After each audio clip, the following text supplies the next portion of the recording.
Le monde pensait avoir tout vu. Des guerres, des sanctions, des coups d'État. Mais le 3 janvier 2026, une nouvelle frontière a été franchie. Caracas s'éveille dans la confusion. Des explosions lointaines, des sirènes, des communications coupées. Et quelques heures plus tard, une image fait le tour du monde. Un président en exercice. Menotté, exfiltré, transporté vers une prison étrangère, Nicolas Maduro n'est plus au Venezuela. Il est à New York. Ce qui vient de se produire n'est pas un simple événement politique, c'est un séisme mondial. Aujourd'hui, nous allons répondre à une question simple, mais terrifiante. Vivons-nous encore dans un monde régi par le droit, ou sommes-nous entrés dans l'ère de la loi du plus fort? Pour comprendre cette nuit du 3 janvier, il faut revenir en arrière. Le Venezuela est un pays paradoxal, riche, immensément riche, mais appauvri par des décennies de crise, de sanctions, de corruption et de lutte de pouvoir. Après Hugo Chavez, Nicolas Maduro hérite d'un pays déjà fragilisé, inflation galopante, pénuries alimentaires, exode massif. Face à lui, les États-Unis durcissent progressivement le ton. Sanctions économiques, isolement diplomatique, accusations de narcotrafic. Washington ne reconnaît plus la légitimité du pouvoir en place. Pour eux, le Venezuela devient un État paria. Mais malgré tout, Maduro tient, protégé par l'armée, soutenu par des alliés étrangers, et surtout assis sur un trésor colossal, le pétrole. Vendredi 2 janvier 2026, 22h46, heure de la côte Est. Un ordre est donné. Nom de code Absolute Resolve. Objectif capturer Nicolas Maduro vivant. Quelques heures plus tard, entre 2h et 3h du matin, Caracas est frappé. Pas une invasion, pas une guerre ouverte, une opération chirurgicale, des forces spéciales d'élite, des drones furtifs, des communications brouillées. Les commandos frappent vite. Très vite, la résidence présidentielle est prise d'assaut. Les gardes résistent. Mais l'extraction est fulgurante. Maduro est capturé. Son épouse aussi. En quelques minutes, le pouvoir change de main. Le bilan humain est lourd. Des dizaines de morts. Parmi eux, des ressortissants étrangers. Des soldats cubains chargés de la protection rapprochée du président. Ce détail est capital. Il révèle une chose essentielle. Le régime n'était pas seul. Le Venezuela était déjà, en partie, un terrain d'influence étrangère. À La Havane, le choc est immense. Un deuil national est décrété. Pendant ce temps, les hélicoptères américains disparaissent dans la nuit. Destination inconnue. Maduro quitte son pays, sans procès, sans vote, sans débat international. Une question obsède alors tout le monde. Comment ont-ils su exactement où frapper? La réponse tient en un mot, trahison. Depuis des mois, un informateur opérait au cœur même du régime. Un homme ou une femme placé au plus haut niveau.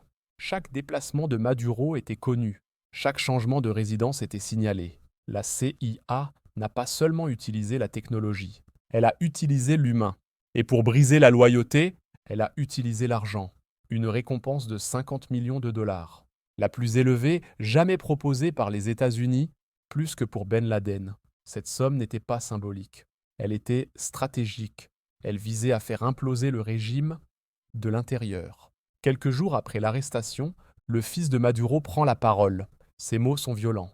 Accusateurs. Selon lui, ce ne sont pas des ennemis extérieurs qui ont livré son père, mais ses propres gardes. Cette déclaration marque un tournant. Elle révèle une fracture profonde, une perte totale de confiance. Quand un régime ne peut plus se fier à ses protecteurs, il est déjà à genoux. 48 heures après son arrestation, Manhattan. Nicolas Maduro apparaît devant un tribunal fédéral. Les images sont puissantes, symboliques. Un homme de 63 ans, menotté, encadré par des agents lourdement armés. Il ne baisse pas la tête. Il parle. Il se dit innocent. Il se dit président. Mais les accusations sont implacables. Narcoterrorisme, conspiration internationale, trafic massif de cocaïne, direction présumée d'un cartel d'État.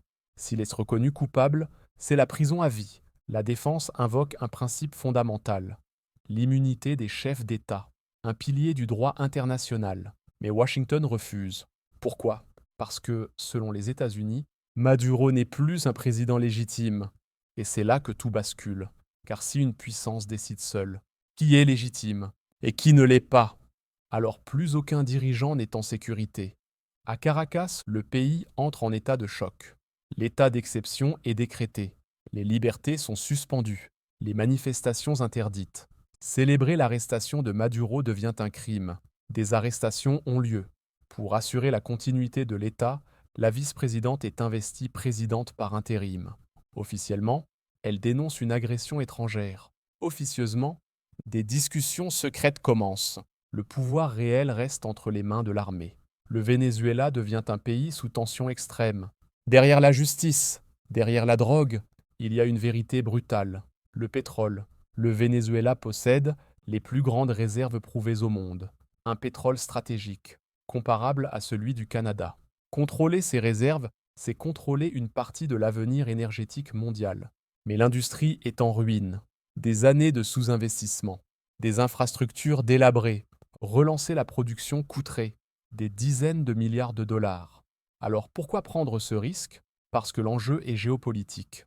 Pour Washington, cette opération s'inscrit dans une vision plus large.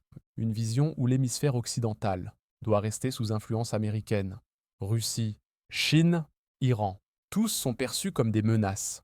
Capturer Maduro, c'est envoyer un message clair. L'Amérique décide. Peu importe elle. Alors comment les Américains ont-ils su exactement où frapper? La réponse tient en un mot.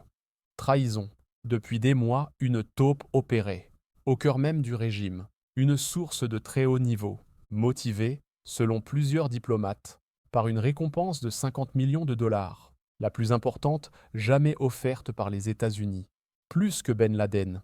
Et cette trahison vient de l'intérieur. Le propre fils de Maduro l'a reconnu. Ce ne sont pas les ennemis extérieurs, ce sont nos propres gardes. À l'ONU, la tension est maximale. Certains dénoncent un précédent dangereux. D'autres parlent de justice nécessaire. La Chine avertit, aucun pays ne peut s'ériger en gendarme du monde. Cuba pleure ses morts. Et ailleurs, les dirigeants s'inquiètent. Car si cela est possible au Venezuela, cela peut être possible ailleurs. Pour l'Afrique, cette affaire est un signal d'alarme. De nombreux États sont riches en ressources, mais faibles politiquement. La question est simple, que vaut la souveraineté? Face à une puissance qui impose ses lois par la force, l'arrestation de Nicolás Maduro n'est pas qu'un fait divers, c'est un test historique, un test pour le droit international, un test pour la souveraineté des États, un test pour l'équilibre mondial. Certains y voient même la fin d'un régime corrompu, d'autres le retour du colonialisme moderne. Et vous, s'agit-il d'un acte de justice nécessaire ou d'un précédent extrêmement dangereux? Dites-le en commentaire. Votre voix compte. Likez cette vidéo, abonnez-vous, activez la cloche, parce que ce monde change vite. Et comprendre, c'est déjà résister.